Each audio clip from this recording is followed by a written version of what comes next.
but that's okay. Wow. Well, that's okay. I was just curious about how all that worked out, and with that, so where does that take you now? You were mentioning you have some things possibly here in the States, Yeah. uh, out of the country. So what are you working on right now or getting prepared for? You mentioned operas. I'm just curious. Well, there's one project in Atlanta that is really quite significant that I can't uh, mention publicly, Okay. Okay. and there's another project in Israel that um, involves the Diary of Anne Frank. Oh, wow. Yeah, and there's an opera that exists, and I've been asked to collaborate with that. So that would be quite significant, I think. But we can't travel. I mean, I can't get to Israel, um, and it's difficult. It's actually difficult for me to get to Atlanta at this point. So those things are on hold. Now, Kirk, I'm going to share something. So this may bleep us a little bit, but do you remember when you put out this quote on Facebook? And I'm going to see if it'll show up here. It says, one, this is a list, a comprehensive list for everything you are entitled to and what the world owes you. Do you remember that? Yeah, I do. I put that up there. Didn't mean to bleep you out, but I that was really profound that day. I looked at that and I said, "Man, that is spot on." How do you feel about, like, you deal with students, and I know you give free conducting, I don't want to say lessons, but you collaborate with people that want to do what you do that are Right, younger than you right, now, because you right. can relate. You remember when you were in your 20s or 30s, and hey, this is Yeah. what I want to do and grow and develop. So how is that world of entitlement out there? What's going on with that? Is it such a thing? I mean, do you see a lot of it in your Well, business? well, I do, and the students, the not just students, but the people who ask for help, I give it freely until they feel like they deserve it. You know, I I see. just I had mentors, uh, famous mentors, who would spend all day with me and not charge a cent, Wow. and take me to dinner. Wow. So And still continue talking about conducting life, yeah, goals, it just aspirations. I've had wonderful mentors in my life that would spend all, because I would in my 20s I would fly to New York City, and I would go to, uh, uh, these fancy penthouses, and would be yelled at for 8 hours about my conducting, and then they would say, "Okay, let's go to dinner." And I would say, "Well, why don't I pay for dinner?" And they would say, "That's impossible for you to do. It would be way too expensive." I mean, Right. those kinds of people. And so I feel like I need to do the same. I need to pay it forward to people. But I won't pay it forward to people who think they're entitled to it. Okay. And Um, with when you were in these sessions, did they critique you on how you conducted or how you ran a rehearsal? Or was it a cumulative, uh, even your performance? no, I had to sing through entire scores, Wow. and if I didn't do it correctly, I would get yelled at. And Wow. it was not. I mean, it was like a lesson, like when you take a trombone lesson or something. Right. Um, it was a real lesson. It wasn't a thing where you go on and on and on and on and on. It was such a no, that's not correct. You missed that note. What did Wow. the second clarinet player have in their score? Um, it was so dynamic, which really enriched my thought of what I had to do to really learn a score. And that was so important to me. It became so important for me to learn exactly what was in the music, not sort of approximately, but exactly. And and that's kind of the point when you have people who are chemists and scientists, and Right. they can't guess. It's like this is it. And so for me, it was really important to know what I was doing, especially since it was for free, and then I was being taken to a fancy restaurant afterwards. I mean, Wow. it Yeah. was And just amazing. So that, no, that is. And so did you, I'm not going to ask you who these teachers were, but did you make a promise to yourself that, hey, once I start to advance, if people want help, I am going to reciprocate here and offer the same type of tutelage to yes, potential conductors? absolutely, yes. That was important. When you have people who are really, really famous um, give you that service. I mean, my first thought was, if if I can, I'm going to pay it forward. And I think that's important Outstanding. for people. I think that's important for anybody who achieves anything, to pay it forward. That's a great point. I mean, so let me ask you this. You know them, Boston Symphony. Do you keep in touch with Thomas Wilkins? Occasionally, we communicate occasionally, and I think that he's doing a great job. Right, right. He Now, is have he is one of the reasons why I got into conducting, really? as a as a as an idiot student at Shenandoah, and I thought, whoa, if this guy can do it, I can do it too.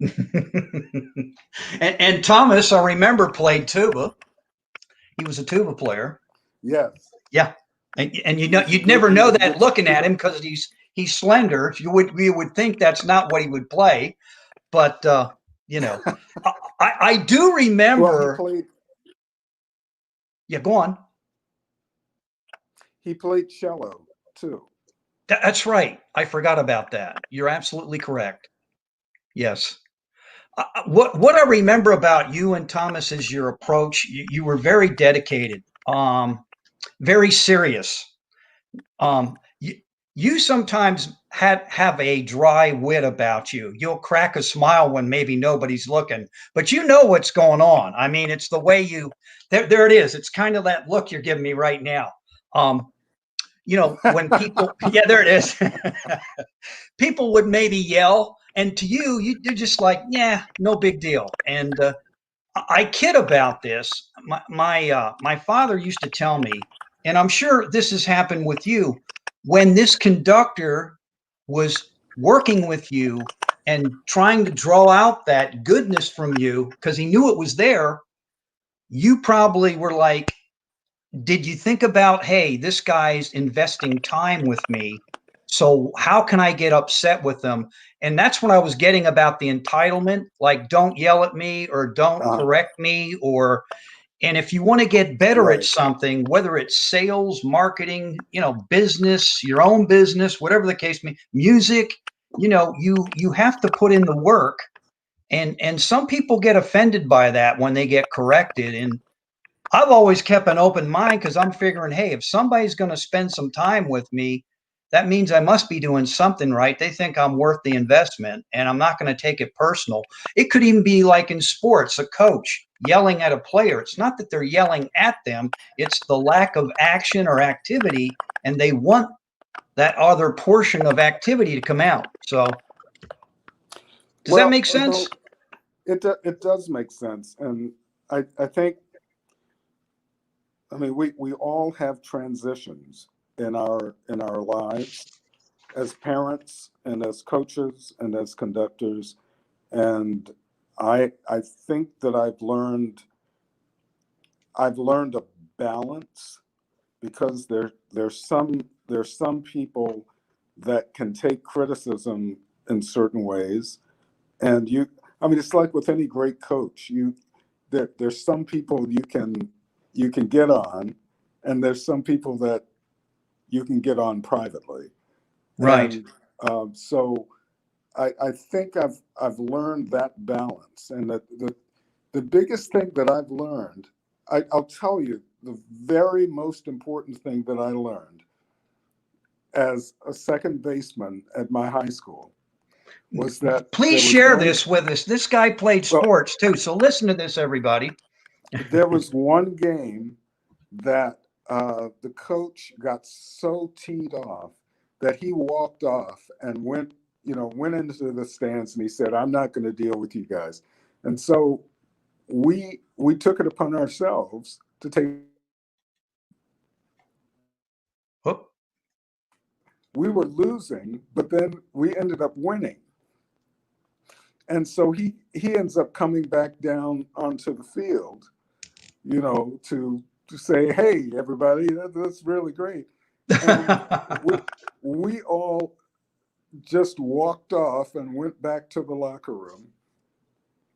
And the lesson that I learned from that is, you don't give up on people. You don't give up on people. You can be critical, you can be mean, but you don't give up on kids. Right. And so that, I think I was in the 10th grade, and we won, uh, the championship in our deal. And I just thought, you don't give up on people. And Now so, that is amazing. I did not know you played baseball. You know, I umpire baseball because I'm uh, not good enough to play baseball like my son played in college. well, I And played baseball.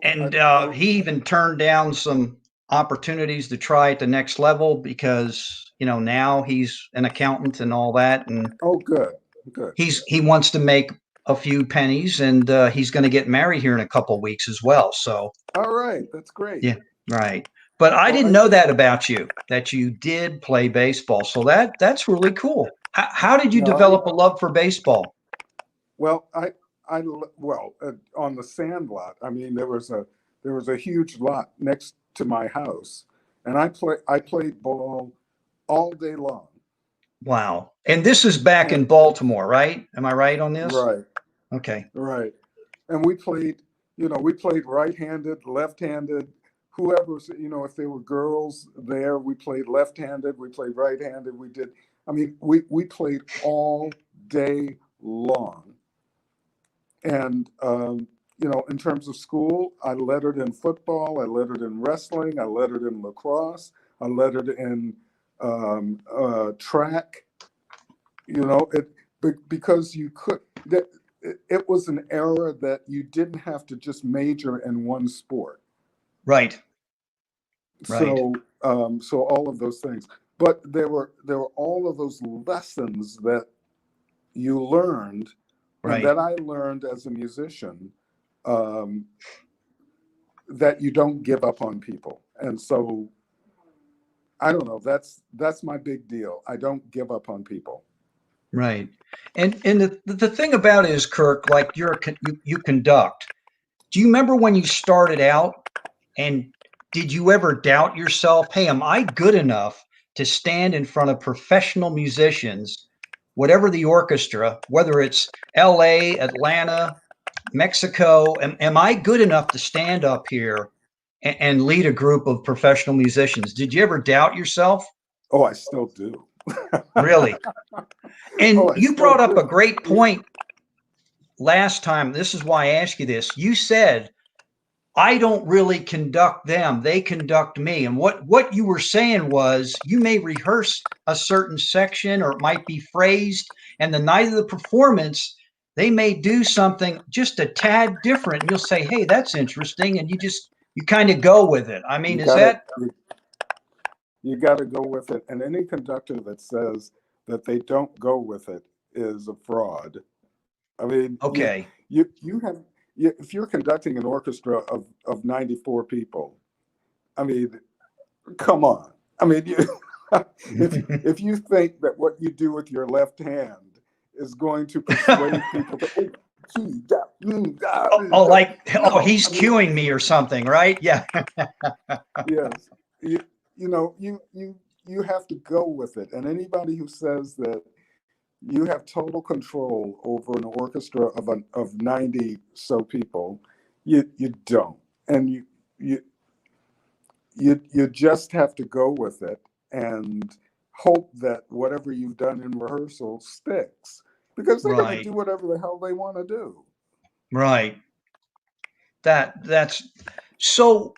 What are you doing? Do you do other things like business wise? You know, I was looking at your Facebook page. Yeah, Um, I'm going to put something up here, and you can tell me if I'm all wet here. But uh, does this look about right? Like your, it says conductor, personal conductor, coach.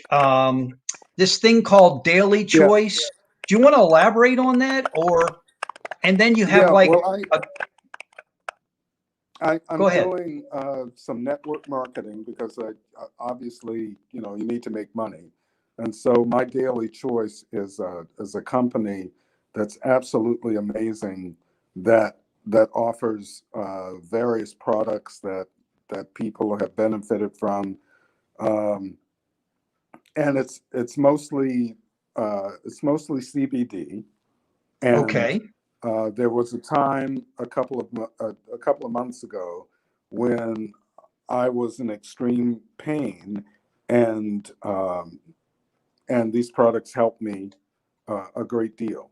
So I'm doing that, and I'm doing some travel things that benefit people who travel a lot.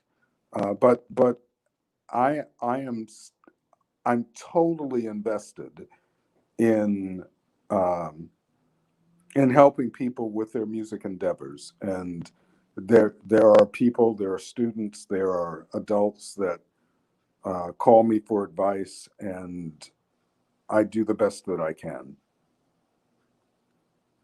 And Kirk, I got a Uh-oh, question for you. have I lost you? No, I told you I was going to fade in and Oh, out, you're so I still wanted there. you to make a point. I'm right here. Let me ask you this. You mentioned something really profound here about business and music. And do you think it's wrong for somebody to supplement their career? Like, do musicians in an orchestra do other things other than music outside of the music realm to make dollars and cents? And I'm just going to throw that out there. Well, you know, I think most, I know a lot of musicians that play in major symphonies who have degrees that are not in music, and they do other things. I've Um, heard this. and I think How did that that's happen? really important. Right. Well, that's really important. I mean, you just don't spend 8 hours in a practice room and go, oh, I'll be in the Chicago Symphony Orchestra and I'll never have to do another thing. No, you have to do other things. That the male adults in my life, I I can't remember any male adult in my life not having three jobs. My father was a teacher. He drove a cab. He worked as a teletype person at a newspaper. I never Mhm. knew an adult male in my life that didn't have more than two jobs. And that's just what you do. That's so as a musician, you know, Right. you may play in an orchestra, but you teach lessons and you may do other things in your life, and that's just what you do. That's a responsible adult. Right. So that's not strange to me. No. No, and that's why I ask you that question, because people have this envision like, oh, they're in this orchestra and they don't have to worry about anything. And well, right now they do Oh, because big time. yeah, there's nothing happening out there. And Yeah. so what do some people do? Like, is it business related? Or I know you mentioned about teaching, giving lessons. But those that Um, you mentioned that don't have music degrees, do they have like MBAs? Are they engineering yeah, degrees or? if you look at a lot of players and symphonies, they have other degrees that have nothing to do with music, um, and they don't necessarily have to have MBAs, but computer science and Okay, all of that stuff, that kind of thing. And I think that's important for kids to remember that, if you're really, really talented in music, you don't have to have a music degree. I mean, you really don't. Or you take lessons, right, be in the ensembles, but follow your dreams. And hell, if you're gonna audition for orchestras, they don't ask you what degree you have. They thank you. That I they was don't glad you care. said that. Yeah, they could care less, right? They want they just want to know if you can play. They could care less. They want to know that you can play, and frequently they really don't care what school you went to. If you come in and you play, bam, it's paid fine. That's wonderful. So I think too often parents and students get sort of locked up into this thing where you have to go to a certain school and you have to get a certain degree. No, if play, Right, really play, right, or be a computer genius, or whatever you want to do. sure, But it's the passion, it's the passion of what you want to do. That is the important thing. right. And I was going to ask you, have you ever sat in on an auditions yourself instrumentally? Oh, Like, too many, too what's the many of them. criteria? What determines who gets like? We all know there's a lot of strings out there, but when you narrow it down into the woodwinds, the brass, how do you pick it? I mean, how? What's the criteria? You, well, the tone, the sound that you want to have match with the other people that are in the orchestra. That's one thing. The other thing is technique. If if you're screwing around and you can't play, that automatically kicks you out. And then attitude. Um, there's that that in groups there's a certain family feeling that if you're perfect technically and you're perfect with your tone, but you look around at other people and with disgust whenever Oh Lord, somebody, yeah, no, you don't do that. So I mean those kinds of things. So for me, it's technique, tone. Um, there's obvious musicality and just sort of figuring out whether they get along with other people. That's the big thing. how do you determine that if they're gonna fit in? Like, let's just take a trombone section. Usually, you have maybe four trombones. There's three, what, tenor, maybe a bass trombonist or something. But how do you Right. know they're gonna mesh? How does that? Do they play amongst the other guys, or I should say, They players? they do, and typically for big orchestras, somebody who's auditioning plays in a couple of concerts. Really? Oh yeah, Okay. and you can tell. You can the other players will go, this is not going to work. Um, you can tell. Uh, especially with brass players and wind players, you can tell whether it's going to work, Right. and they will have a voice in whatever the audition thing works out, because you can't that these people work together hours every day, and even if they're the most perfect players, if it's someone that it's like, oh my god, I can't deal with this, it's not going to happen. Wow. That is tremendous. And here's the other thing about that. So they go through this process, then they get told after maybe two performances they're out. How's that handled? Who tells them? You're out. Okay. I mean, I think everybody understands this, Right. that for those players, they understand that they're going to get either a thumbs up or a thumbs down, and they move Right. on. For string players, it's a little bit different, because they're amongst a bigger group, and it's a different kind of adjudication. Sure. And here's the thing I always felt like in an orchestra. I think it's probably the most demanding for wind, whether you play flute, clarinet, bassoon, oboe, trumpet, because there is so many periods of silence. And then all of a sudden you have to come in at a point and articulate or phrase like there's no tomorrow. To me, that's the Right. toughest playing because you're sitting there and you're like, okay, when's the brass coming in?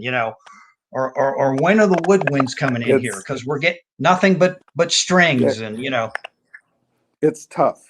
It's really tough. I think to be a woodwind player in an orchestra where you're sitting for 30 minutes and all of a sudden you have to play the world, that is just so amazing to me, even as a clarinet player. I right, I just don't get it. I'm thinking, oh my God, how did they do that? They're just right. sitting there for 30 minutes and then bam. So it's How and do as a they how do they prepare themselves for that? Obviously, there's got to be something they do, or have you ever asked or observed? I mean, I've never I don't ask because I'm a woodwind player. I understand what that's about. So as a conductor, I, you can't treat woodwind players the way you treat horn players or trombone players or trumpet players or string players. I mean, it's one of those things where you take care of people.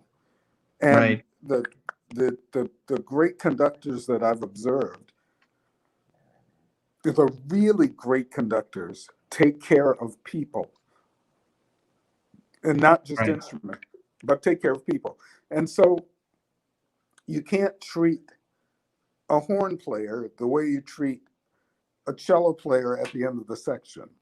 I mean, you have to treat people accordingly, and sometimes you have to speak to people privately, and sometimes you have to cajole, and sometimes you have to use humor. I think, I mean, for me, and this may sound really horrible, if if you're not a mature conductor, you have no idea how to treat people.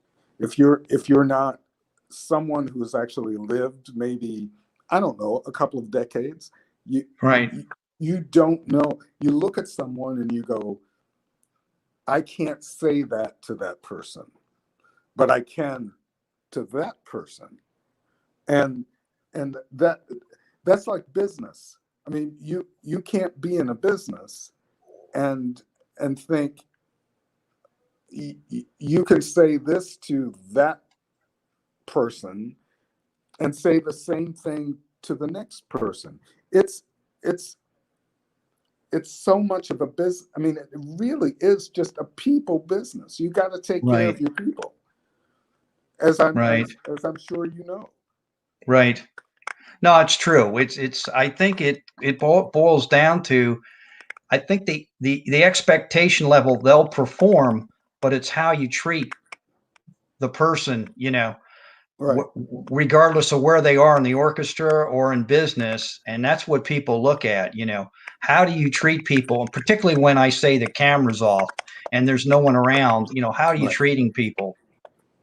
You know, It's everybody can be smiling and in business when you're picking up business, everybody's happy, boom, boom, yeah. boom, and it's great.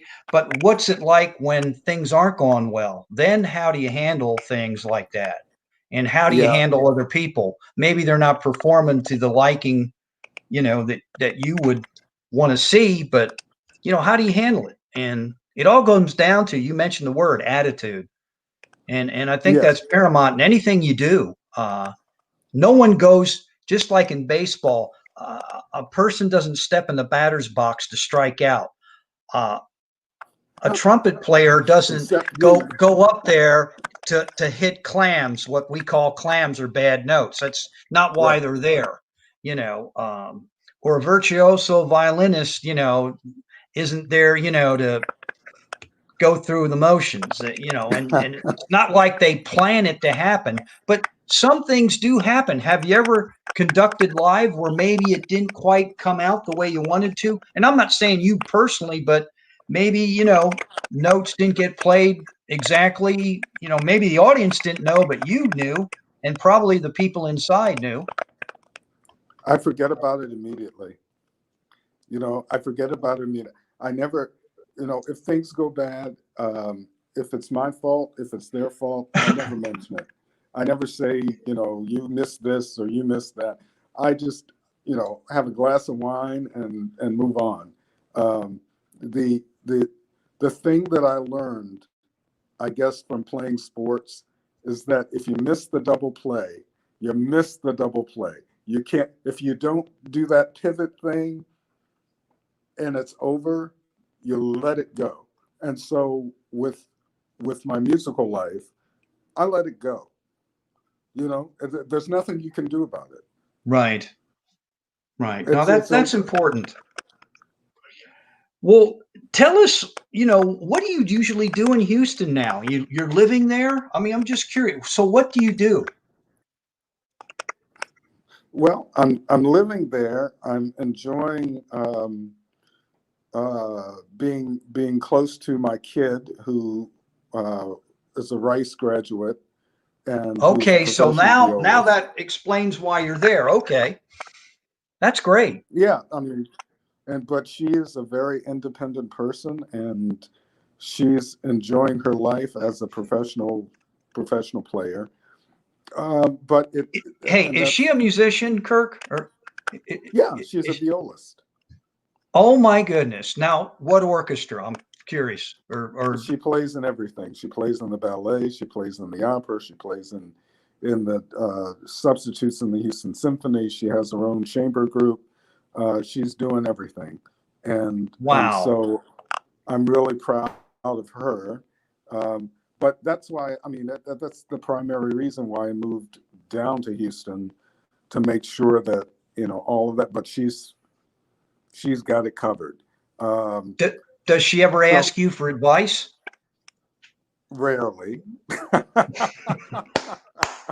which is great. Yep, you're Which still is dad. great. You don't know. and No, and no, and no, no, you're no, old no. It's school, not. right? It's not that. She is just so amazingly independent and Right. responsible. And if she needs advice, I give it. And if she doesn't, I stay out of the way. It's fine. She's absolutely perfect. I will say though that well, no, I she's doing a great job. She's doing a great job. Now, how music for her? Because did you pass that on to her? And I'm just asking, did you promote it or it just Uh, happened natural? no, not at all. She, I think, at some point when she was in the fourth grade, she came home and said, "I want to play viola." And I said, "Viola?" And she said, "Yeah, viola." And so that was it. I mean, Okay. and then she ended up going to the Baltimore School of the Arts, Oh wow. and which was a really good decision. I mean, she practiced her butt off in junior high, and ended up going to the Baltimore School of the Arts, and that was, you know, that was the deal. So, I mean, it was her deal. It was not my deal. It was her deal, Okay. which Okay. because everybody thought, oh, you're pressuring her to do this and that and the other, and I said, no, not that's her deal. She wanted to do it, Right. and so that was really neat. And I think at one point asked her to come down to take a lesson with the amazing viola teacher at Rice. Wow. And he asked her if she was planning on going to graduate school. And she said, "Well, I'm still in high school." And that was it. He recruited her like crazy after To that. come to So, go to the school. oh yeah. Mm. Oh yeah. I mean, she made all state orchestra in the seventh grade. Wow. So what can I say? I mean, I had nothing to do with, I had absolutely nothing to do with it. Nothing to do with it at all. Wow, that's great. Let me ask you this. Has she ever seen you? I know that. What does she think about when you get up and conduct? Has she ever talked to you about that or? Yeah, well, we've have collaborated several times in terms of that, and it's all for me. It's always tear jerking, and I look at her and I see her smile, and I go, "Oh God, I can't look at her anymore." And she's in the orchestra, right? Is that what you're saying? Is she in Well, some? I've commissioned pieces for her, Oh, and so wow. she's played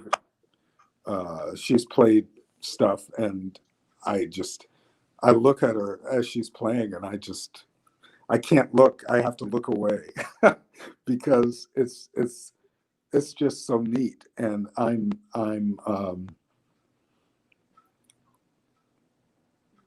I understand. I get it, Kurt. I do. yeah. Yeah, I totally get it. I felt the same way when I watched my son play baseball. I didn't realize how good he was when he got into college, and I saw him do things that I was like, "Whoa!" Yeah, You know, I hear you, bud. I I just hear had to you. get up and walk away. Because I remembered when he was a little guy, and so it's neat to watch your kids grow and develop. And sounds like she has her head on straight, right? Well, she does. I mean, she's up there. She's almost 30, and just one heck of a kid. Just That's just neat. absolutely Hey man, amazing. that you're blessed, man. That's cool. That is very you're blessed. So what do you want to do next now? I'm going to ask you this question. Do you feel like you're growing as a musician? Has anybody ever asked you that? Like, hey, Kirk, or a conductor? Well, no one has asked me that recently, but I feel like since what am I? I'm 62, and I've got probably 30 years to live if I'm blessed. I want to do great things as a musician, as a conductor, and I think that I'm positioned to do that. Um, I think that I'm more positioned to do that than when I was 25. Right. And so I'm looking forward to opportunities that make this happen. It I had acquired a reputation of being able to do concerts on very short notice, uh, being given scores the day before the first rehearsal. Can you do this? And I can do that. I mean, I've acquired that reputation of being a short notice person, and Mm-hmm. I would like to take advantage of that. That's neat. And that's important to bring up here to everybody. A guest conductor. It's not as easy as it sounds. Am I right? Or It's it's hard as heck. Being a good guest conductor is hard as heck because you have to walk into a situation with strangers and convince them that you know what you're doing immediately. That it takes 5 minutes. It takes 5 minutes, and the orchestra knows automatically whether you're the real deal or whether you're not. And it's really, really difficult. so how does that come across? Like, let's say you're 5 minutes into your first rehearsal. Can you tell by the way they're looking at you, you're looking at them, or Oh yeah. Oh yeah. You could take when I was in my 20s, I could tell immediately, oh crap, I've just screwed this up. But now in my 60s, I don't even worry about it. Right. You just get up and you go and you do your thing, and I don't even worry about it. But I think younger conductors, they're fooling themselves if they think that they can fool the orchestra. You can't. You can't fool them. These are people that have played everything, everywhere, anytime. And you stand up and you start doing your thing, and they go, oh, okay, we're going to have to make this concert happen. Um, that orchestras are so smart. They're like elephants. They move on their own. They are so brilliant. You Right. have this collection of talent, and they're so brilliant. Um, you can't fool an orchestra. You just can't. And you come in prepared. So we kid about this, about being prepared, preparation's everything. Right. Let's say in sales, I always say it's a performance as opposed to a presentation, because you're really giving a performance in front of people you don't know, and they're Yeah. judging you. Hey, does this guy know what he's talking about? Right.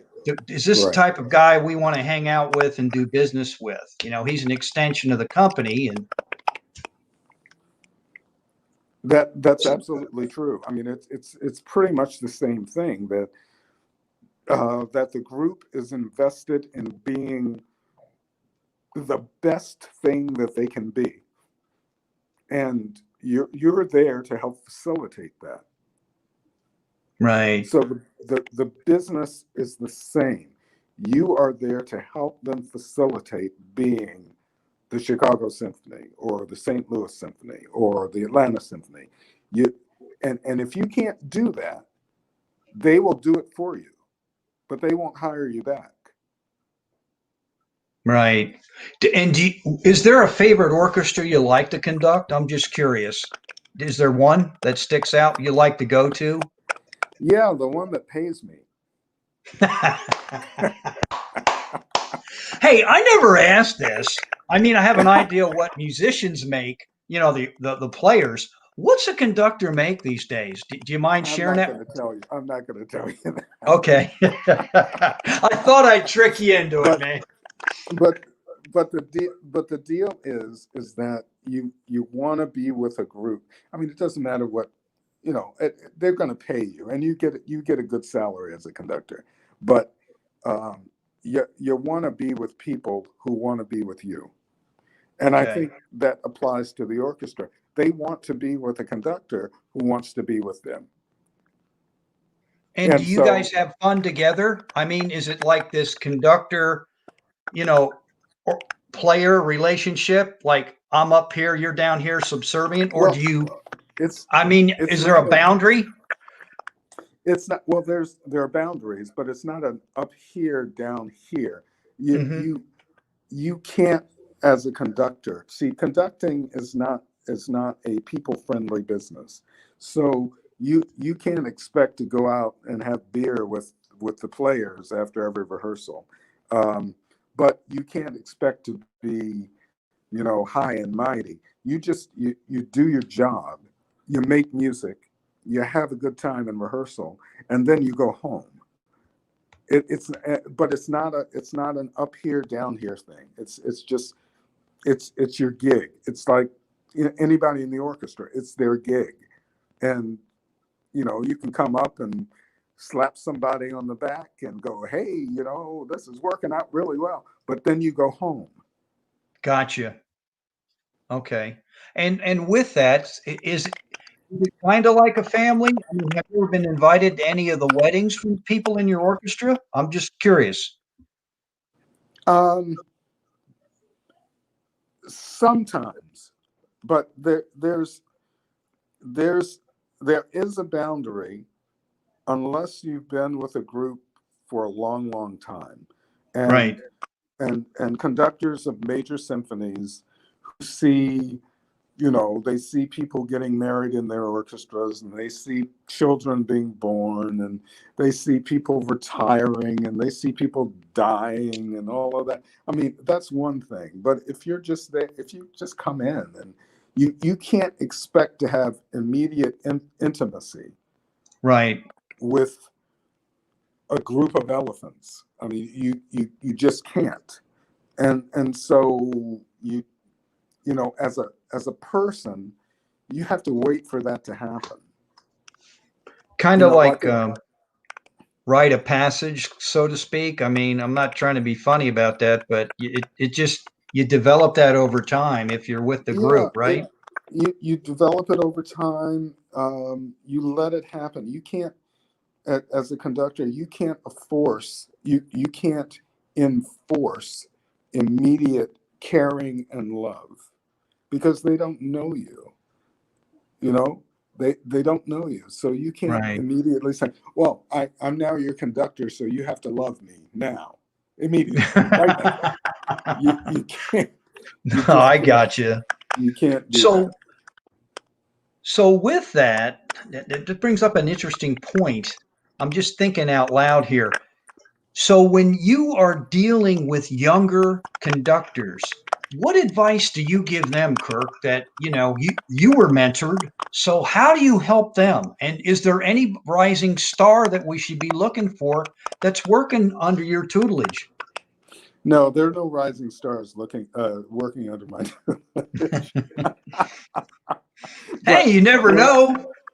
what I tell people is the very first thing is pay attention. Pay attention. I mean, when you're conducting, pay attention. Pay attention to what people are doing. Um, that's my most catchphrase. Pay attention. The other thing is make sure you know your scores and make sure that you take care of your people. Those three things. Those three things will get you by almost any situation. But if you're not paying attention, you're not paying attention to your people. And if you don't know your scores, you're not paying attention to your people. So that sort of Venn diagram of pay attention, know your scores, take care of your people, and you know that's what I do with the people that I take care of. I don't know if you know who this gentleman is here. Benjamin, I'm put it up here. Benjamin Franklin Gay III. He grew up in Atlanta. He is what I would consider a master closer. He's a business person. Back in the day, if I mention names like Og Mandino, Zig Ziglar, J. Wow. Douglas Edwards, this guy's a heavy hitter. I had him on here not too long ago. And Ben, I don't mean to embarrass you. I'll pull it down now. But you talk about wisdom, and these are the things Ben shared with us: struggles, trials, tribulations, what you go through in life. And he talked about he tasted gunpowder. And Ben, please forgive me, but you shared this with us. Things can get bad out there, and he didn't do it, but he thought about putting a gun in it, and ending it. And Og Mandino, I think, was one that did too. And do any musicians go through depression? And the reason I bring Oh this up, God. not, yeah, I know, they're head cases, right? Anybody out there studying to be in psychiatry? No. But how do you overcome that? Have you seen that personally? Have Oh you ever my struggled with God. it? And I don't mean to I, get personal, because it's a tough business. well, it's a tough business, and people struggle with it because you know, as musicians, you are so self-critical. You know, you're so incredibly self-critical, And and I the know you only are of time when people, yourself. yes, but the only time people address you is when they want to correct you. You know, they don't say, "Hey, it was great to hear you play, you know, X, Y, Z today." It's always, you know, you could have done that better. You know, Oh you could my. have done that, but you could have been better. You did. Have you practiced today? I mean, it's just it's so intense for a professional musician, and so yeah. I mean, there are people who deal with depression, and they have to get help. And I will fully admit that you know, we all have to deal with that. We all And have to deal with that. that's a great point, Kirk, because you are professional and you get paid. And do they worry about losing their position, their job? I mean, Oh, of course. Oh my God. Yeah. Yeah. And you think I'm going to lose my job because I didn't play that phrase right? Well, I mean, because you end up thinking you end up second guessing yourself as a player or as a conductor. Did I cause that to happen in the orchestra? Or I'm playing in the woodwind section. Did I did I cause that to happen with the phrasing?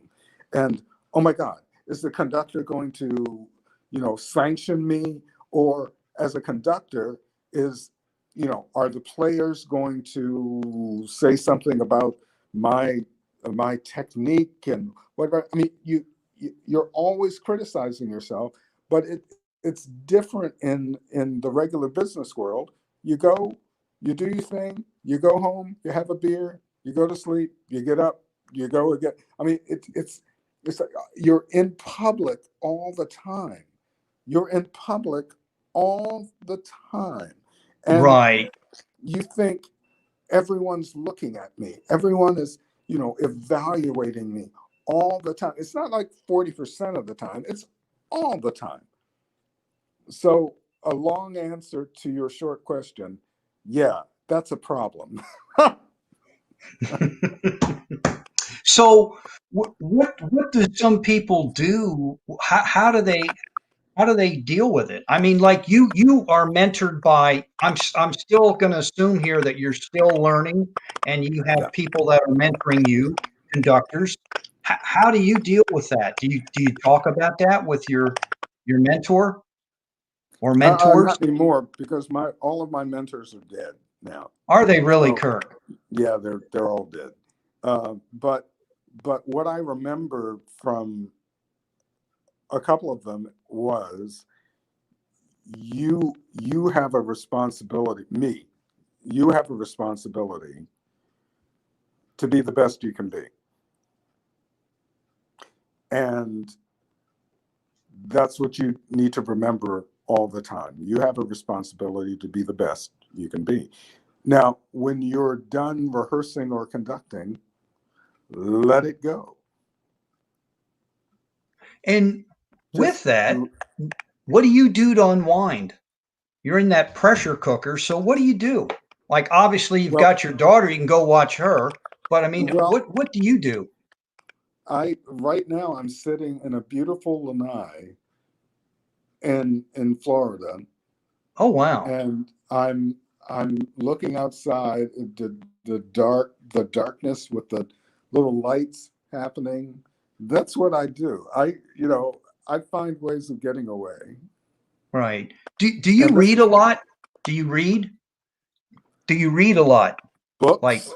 yes. Oh my God. Yes, I read a lot. Can you share some of the books you read? I'm just curious.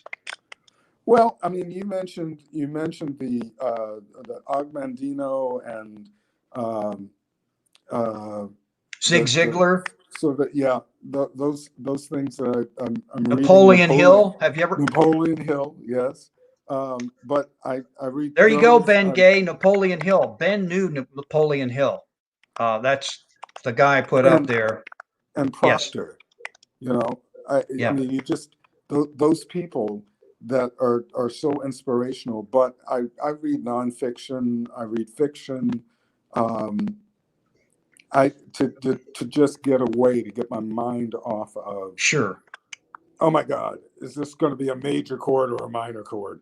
I mean, I try to do things to get away from that, and then I love sports, and I'm not afraid to say it. I absolutely love sports still, um, Great. That's great. but you have to there has to be a balance. I love to cook, and so that's a big part of my life. Um, but I would advise anyone who is involved in an intense profession to find other things to get away. And cooking, oh my God, I love cooking. I absolutely love cooking. I don't love eating, but I love cooking. What's your favorite dish you make? What Oh do you like to? goodness. Um, I'm learning how to make. I'm learning how to make General Tso's chicken Really? with the broccoli and the rice and the chicken. Oh my It's goodness. it's really difficult, and most Chinese restaurants don't do it correctly. I mean, Oh they wow. really don't. And so I'm learning. I'm trying to teach myself how to do it really correctly. I love Thai food, and so I'm learning how to really make pad Thai correctly. And so that's kind of an obsession. I mean, that's like a musician's obsession. I want to, if I'm going to do this, I'm going to make it correctly. Right. So that's kind of fun. There, Um, there's something Pizza. to be said for that musician mentality of sticking to it. Um, because you have to master your craft, whether you start Right. out with an instrument. And I've often said that even in sales, I've met people that have musical backgrounds. It's been interesting. I don't know, we're getting a reverb and cackling in the background, but we'll deal with it. Um, what amazes me is how intense they are. I've met some people like in sales, man, I thought I was into it, but man, they are like boom when they're on the phone, Yeah. or it's just like holy moly, they're like they don't let any little thing get by them. I mean, it's just fun to watch them sometimes. Yeah. It's And crazy. imagine that's the same way it is with you when you are doing other things, but like when you're conducting. And I just think that's really cool that you give back and you don't charge for it, and you offer mentoring and coaching. And have you ever thought about being an extension like what Bob Proctor does and being a coach? Just do you do Yeah. that? I've Do thought of you it. do? Are you certified to do those No, things? no, Or no, no, no, no. I'm not certified, but I'm not fancy enough for Bob Proctor. I mean, you've got these people that have spent thousands of dollars being that thing, and Maxwell, John Maxwell. I mean, the whole right? the whole deal. I I just do what I can do in my own community with the people that I meet. That's fine for me. And do That's you really fine help for me. kids like in the Houston area that want to conduct? Do you deal? Do you have any like master classes, or do you do stuff like? I'm just curious. Do you I do that? I'd like to do that, but again, I'm not fancy enough. It's just if you're in Houston, you're not fancy enough to be a credible person. Um, Hmm. I can go to Arizona and be a star, but living in Houston, well, you live in Houston, so you can't be any good at all, and that's okay. That's fine. Um, it, Now, it's why is that? I'm just curious. Why is that? it's that way for everybody. If you're in Atlanta, Uh huh. and if I were in Atlanta and I lived in Atlanta, nobody would care. It's just where you are. It's just where So if you you are. go somewhere else, people will say, "Hey, I need to hook Yeah, up with this guy. He's in Houston. I need to go yeah, see him." Or you're right. So I'm really comfortable with that, and I've resigned myself to that existence, and uh, folks that want to learn, great. Like the the mentors that I had were all in New York City, and wow. I would fly in, and I mean, the one guy lived one floor below Mark Hamill. I mean, these were people that were absolutely amazing. That just for nothing they would spend all day yelling at me. Um, and So Kirk, how did you initially reach out to them? How did that work? The conducting work, last mentor you had, how did you reach out to him? conducting workshops, just being in conducting workshops, and being identified as a talented person. And this particular individual just said, if you can fly here, I'll teach you all day. And what did you learn? What everybody just thinks, you just wave a stick around. I laugh about this. I digress. But there's more to it than that.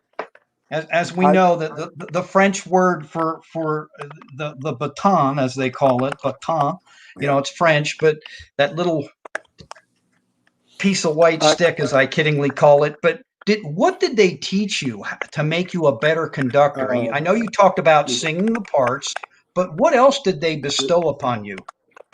Score study, toughness, and integrity.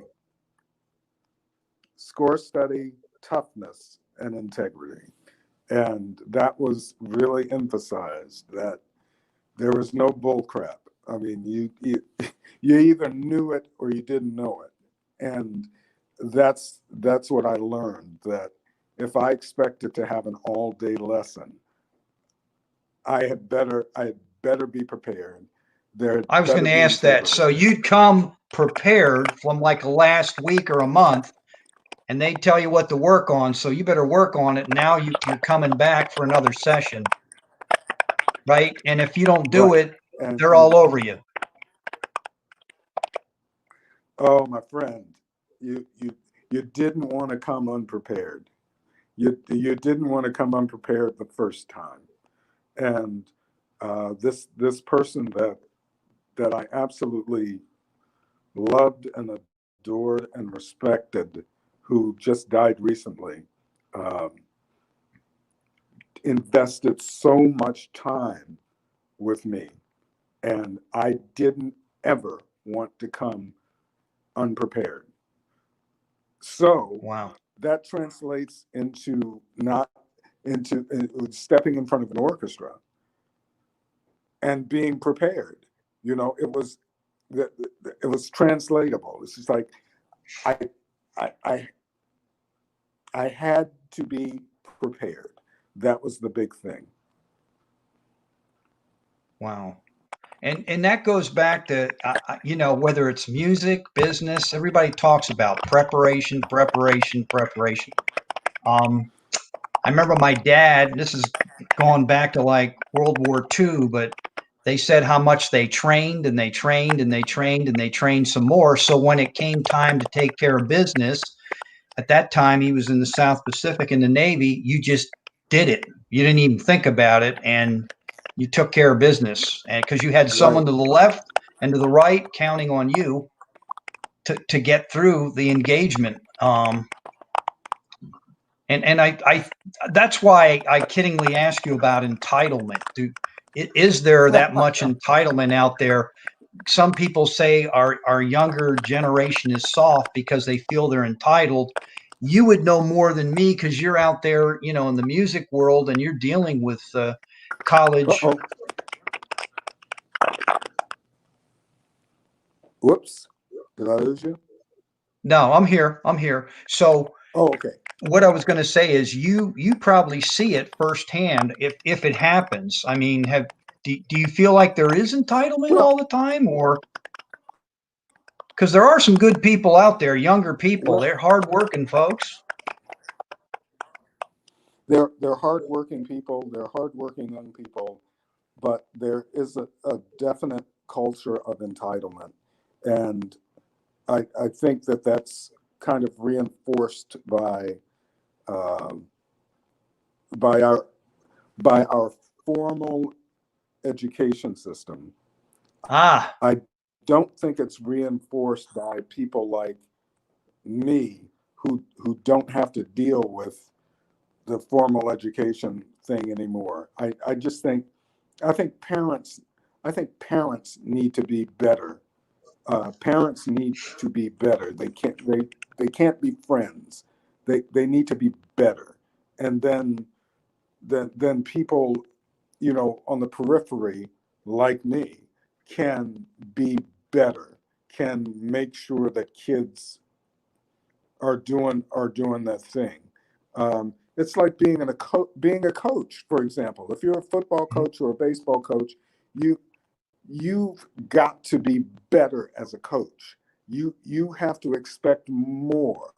And I think teachers are afraid to expect more. That's the only, and parents, there are parents that are afraid to expect more because their kids might be upset or something. I mean, we've got to get on the stick so that kids understand their expectations. And once they understand their expectations, it may come from a coach, it may come from a preacher, it may come from a teacher, but it has to come from somewhere because it's not coming from home. Right. Do you know how little time a child spends at home under a parent's influence? They're in school all the time. They're in Right. school. So the teachers have to take care of business. The coaches have to take care of business, which is why, when kids grow up, they go, oh, I remember Coach so and so from this, or I remember Coach so and so. I remember my teacher in band or orchestra or choir. But they don't say, typically, they don't say, well, yeah, my mom was just really, that it's always the it's Right. No, I always know what you're saying. Yeah, definitely. Definitely. Well, can you tell us before we move onward here, like in your business world here, like you mentioned about CBD oil and your distributor, right. how's that going for you? How are you doing with that? I'm It's just it's going it's going really well, and it's a legitimate industry, right. legal in every state, legal in the European Union, legal in other European countries. Isn't Um, that amazing? It's legal now, right? I mean, the oil is anyway. oh, it's been legal for years actually, Right. and so it's going well, and the product that I'm responsible for works really well. I'm living proof of it, and so I'm happy with that aspect of my business life. That's cool.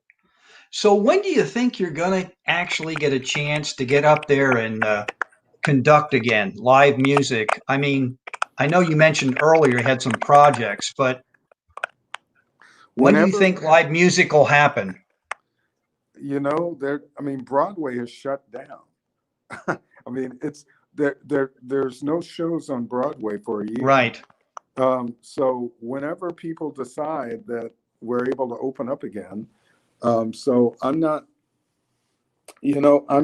really that concerned at this point. I want to be ready for when the world opens up, and I hope the world opens up soon. Yeah, I guess we have to wait for our officials to determine that, unfortunately. I mean, Yeah. but you brought up a great point. If you can play football, if you can play baseball, you know, and an orchestra, what do they do? I'm not saying they don't work. Now, you do have people playing wind instruments, but I don't know. I don't Well, see the difference. you've got every conference in the world playing soccer, football, baseball. Right. They'll be playing lacrosse, but heck, you can't play a concert. Excuse me. I'm sorry. It may sound like I'm being a cynic, but seriously, you've got football where you've got sweat and spit and blood and all of that stuff, Right. but you can't play a concert. Oh, I know. I know. It is quite interesting. Well, Kirk, I'll tell you what. I dub this like conducting your way to success because you've done it in both worlds, music, business. Um, I can't wait to see what happens once things open up. And you'll have to send me some info on your daughter. I'd love to keep up with her in terms of what she's doing out there. Does she have any Okay. inclination to be a conductor? Is she ever? No, no, she doesn't. After watching you, she's like, I don't want to do that. No, she's into facilitating, playing, doing chamber music, and gigging. She's a gig monster. Wow, that's incredible. Yeah, Now, but conducting, she no. is she playing right now, doing live things now from what you're telling it? She's doing stuff. I guess the Zoom thing, and Ah, yes. she's been able to play some live things that are socially distanced, but conducting, no, no, absolutely.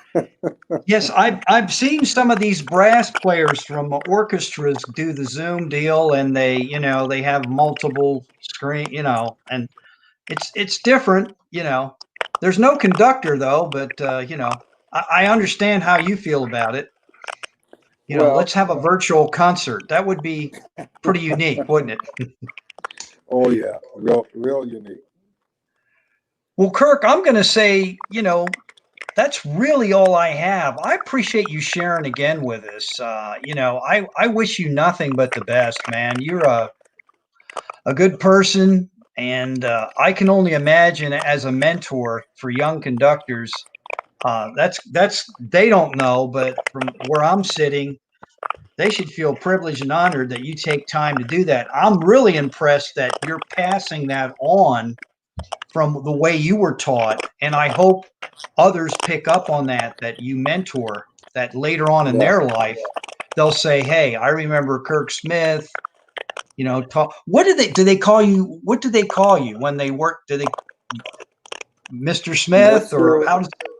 Mr. Smith, Kirk, Oh, whatever. really? I don't Okay. care. But Okay. but I have, as you know, a great deal of respect for you. I I remember, and Okay. Well, thank you. I appreciate uh, that, Kirk. That means a lot. Um, yeah, we're and I actually was planning to go to Shenandoah. I got to share this story real quick. However, because of the COVID thing, because my son plays for a rival school, Guilford, which their homecoming game was going to be at Shenandoah. oh well, Unfortunately, they're not playing a football right now in that conference. But I thought it was because he told me, he said, "Hey, you know who we play in homecoming at your," and I'm like, who? And he goes, yeah, we're going to go to their homecoming. I'm like, whose? He goes, Shenandoah. I'm like, oh wow, that'd be interesting. So, but well, yeah, and all I right, Judy. appreciate that, Kirk. I do want to keep in touch with you, and we have been. Who knows? Maybe I'll get a chance to see you. This is how I'm communicating with a lot of people right now. It's Yeah, virtually because I can't get from point A to B. Um, and like I talked to you about Ben, I feel like I know him. He grew up in Eastlake and he knew Bobby Jones, the golfer. So as he yeah. told me, and you'll laugh, Ben is a master teacher. He says, I have shoes older than you, Mark. So that made me feel pretty good Okay, because you're 62, I'm 64. So that's kind of where we're at here. That's about where, you're yeah. an old guy. Yeah. I know, I'm ancient, man. My sons remind me all the time. I'm All right. I'm I'm the old man of the family, so and I've shrunk and they've gotten taller. I'm I that one of I them hear you. 6'2", 6'3", and Well, I'm like struggling at 6 feet. well, hang in there. I appreciate you very much, and I'll be willing to talk to you at any time. Okay, well, I just want to let everybody know once again we had Kirk Smith. I'm going to call him the Maestro because he truly is. Uh, I know we're going to see him soon. And when we do, I'll put it out there. And I'm looking forward to it, Kirk, when everything Okay. opens up and we get back to whatever normal is. I don't know what normal is anymore. We'll just roll with it. But with that, thanks for being here, everybody. I'm going to say it. You're going to think I'm crazy. Peachtree Corners, Georgia, peachiest place on the planet. It truly is. And to have a fellow person here, a classmate, a fraternity brother, and he even taught at Georgia State. To have him, virtually, we kind of Uh, connected. on the Peach Stream. So with that, I'm going to say good night, everybody, and we'll see you probably next week. And I've got a special guest coming up as well. And here we go. Thank you, Kirk. There you go. Scott liked it. Good night. All right, guys. Thanks again. Kirk, don't go anywhere.